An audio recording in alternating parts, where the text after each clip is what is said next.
Topic का नाम है वाक्य। पदों का सार्थक मेल वाक्य कहलाता है। वाक्य के दो अंग या भाग होते हैं। पहला अंग है उद्देश्य, दूसरा है विधेय। वाक्य के तत्व या अवयव। वाक्य के 6 तत्व या अवयव होते हैं। पहला योग्यता, दूसरा क्रमबद्धता, तीसरा स्पष्टता, चौथा सन्निधि, पांचवा अन्वय, छठवां आकांक्षा। वाक्य के भेद। वाक्य के दो भेद होते हैं। रचना के आधार पर वाक्य के भेद, दूसरा अर्थ के आधार पर वाक्य के भेद। रचना के आधार पर वाक्य के 3 भेद होते हैं एवं अर्थ के आधार पर वाक्य के 8 भेद होते हैं। वाक्य के अंग या भाग। वाक्य के दो अंग या भाग होते हैं। पहला उद्देश्य, दूसरा विधेय। उद्देश्य वाक्य में प्रयुक्त कर्ता उद्देश्य कहलाता है। दूसरा है विधेय। वाक्य में प्रयुक्त क्रिया विधेय कहलाती है। उद्देश्य का विस्तार। वाक्य में कर्ता के लिए प्रयुक्त शब्द उद्देश्य का विस्तार होता है। नेक्स्ट, विधेय का विस्तार। वाक्य में क्रिया के साथ प्रयुक्त होने वाले शब्द विधेय का विस्तार कहलाते हैं।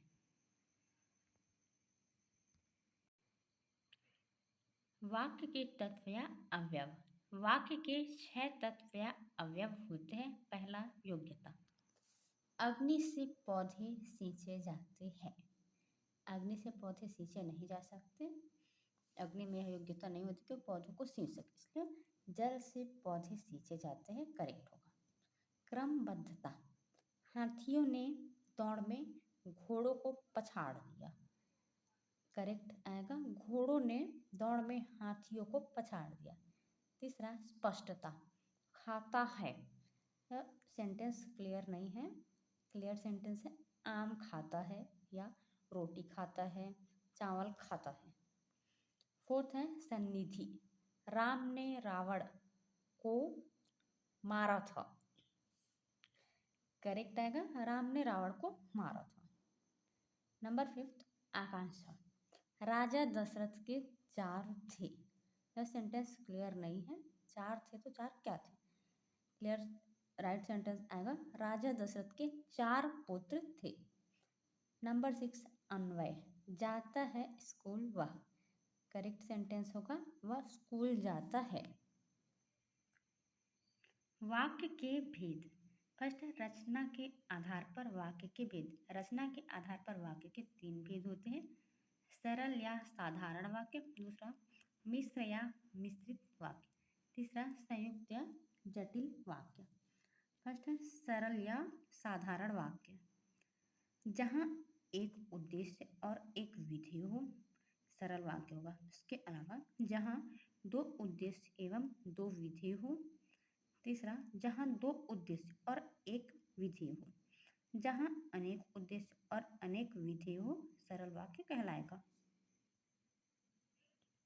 सरल वाक्य का उदाहरण है राम पुस्तक पढ़ता है। इस वाक्य में राम उद्देश्य, पुस्तक विधेय का विस्तार एवं पढ़ता विधेय है। इस वाक्य में एक उद्देश्य और एक विधेय है, अतः यह सरल वाक्य होगा। नेक्स्ट है वह स्कूल जाता है। इस वाक्य में वह उद्देश्य, स्कूल विधेय का विस्तार एवं जाता विधेय है, यह भी सरल वाक्य है। तीसरा उदाहरण, माता पिता पार्क में घूमते हैं। माता एवं पिता उद्देश्य, पार्क में विधेय का विस्तार एवं घूमते हैं विधेय, ये भी सरल वाक्य होगा। इसमें 2 उद्देश्य एवं 1 विधेय है। चौथा उदाहरण है सुंदर भारत का सपना देखने वाले नेता व साधु जेल में पड़े हैं। इस वाक्य में सुंदर भारत का सपना देखने वाले उद्देश्य का विस्तार, नेता उद्देश्य, साधु उद्देश्य एवं पड़े विधेय है। यह भी सरल वाक्य का उदाहरण है। रचना के आधार पर वाक्य का दूसरा भेद है मिश्र या मिश्रित वाक्य। जिस वाक्य में 2 क्रियाएं परस्पर निर्भर अर्थात आश्रित हो।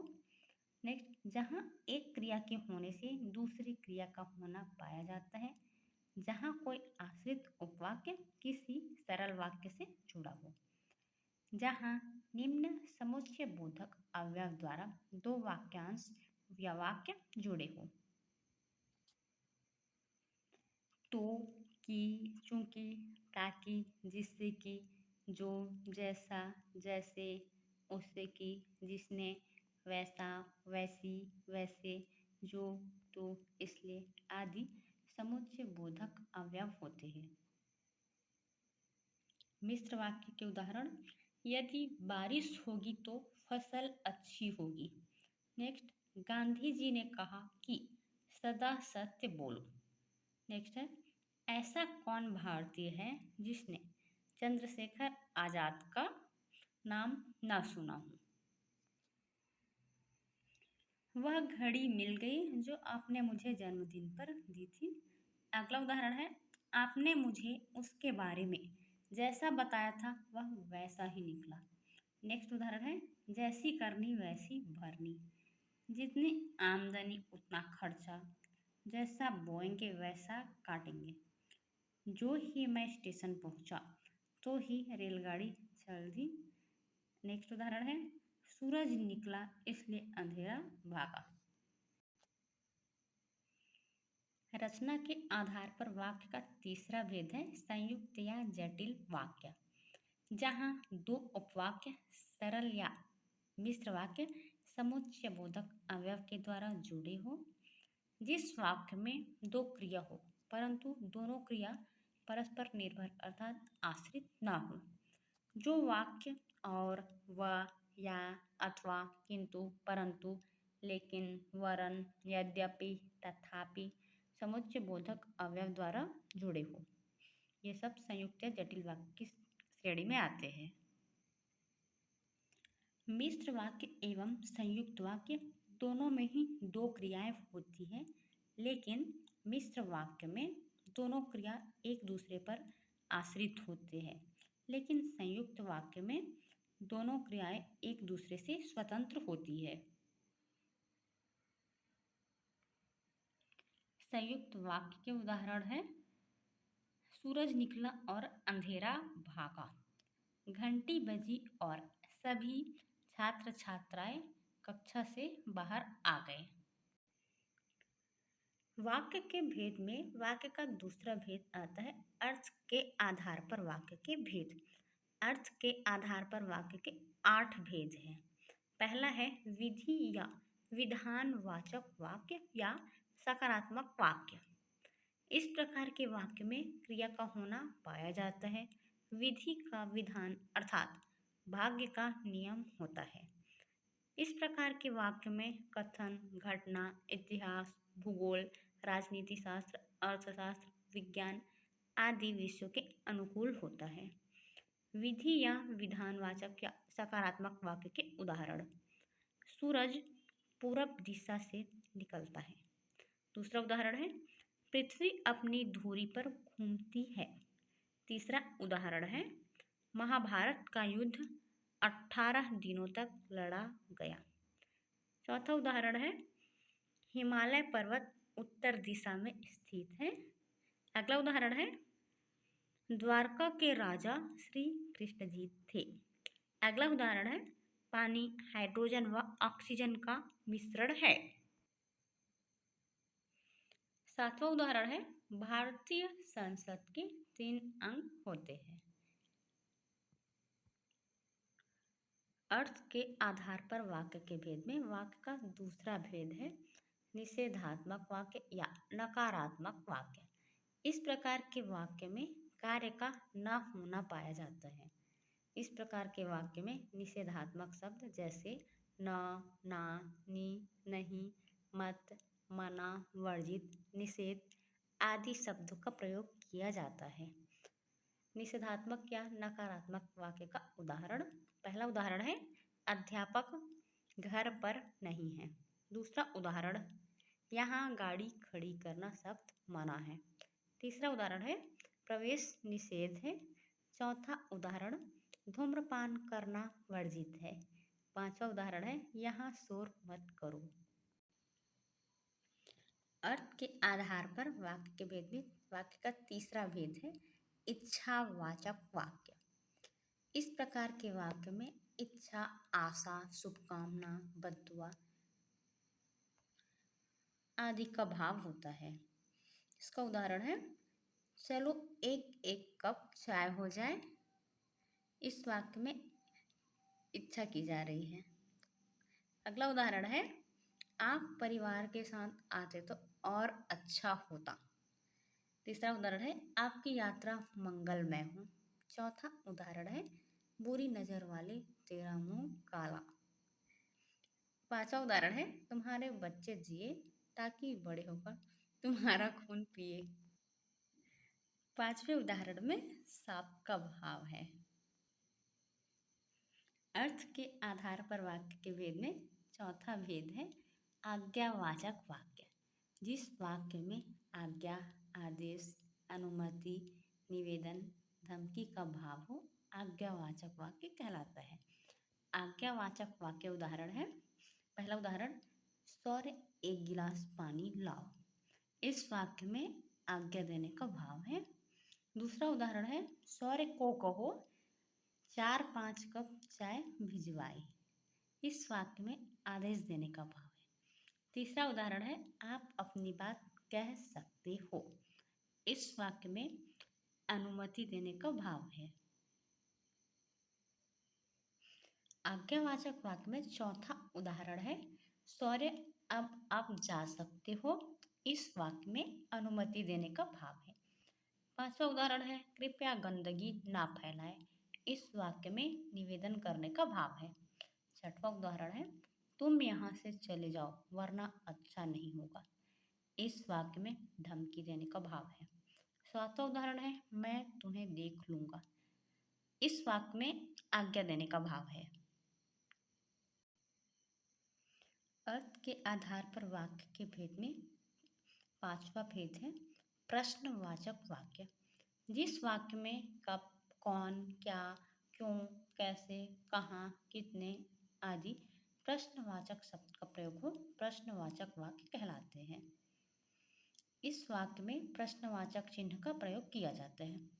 जैसे, आप कहाँ रहते हो, आपके पापा क्या करते हैं, वहाँ कितने आदमी थे रे कालिया, आप खाने में क्या लोगे, देखो तो कौन आया है।